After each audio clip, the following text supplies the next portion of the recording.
I was in a church where the rector was somewhat sympathetic to the yes vote for same-sex relationships being recognised legally in Australia. And I heard him say that he thought Jesus would say yes. And he asked, I was sitting there, and he said, and what does the bishop think? And I said, I think he wouldn't have voted no. But I think he would have asked the question, why do we need to vote at all? Because this matter doesn't really need to be settled in this way.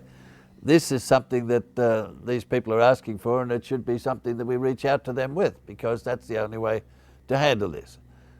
I knew about my sexuality when I was about 18 or 17, even less than that, because I saw a picture of Lana Turner on the front of Pix magazine. And I wasn't the same for about 3 days after. And when I saw an actress who's long forgotten called Linda Darnell in Forever Amber, and took me about 4 days to recover from Linda Darnell. But then I got into the place where I knew where I was, but I'm very sympathetic to people who find themselves in a sexuality that they can't get away from because it's who they are. And I don't think that anyone should ever be condemned for being who they are, provided it causes no harm to anyone else.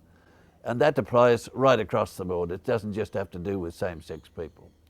So I'm very delighted to be open and welcoming to people in their way of being, their sexuality, who they are, provided that isn't 100% authentic for them. Well, that's none of my business.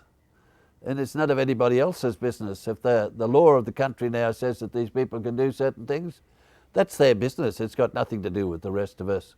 And I don't know, but I have strong feelings about that. I think that it is obviously awful that we should still be, even in my church, having rejection symptoms about people of same sex. I do not understand that, because it's way beyond anything that I understand about the Master. He said nothing about it.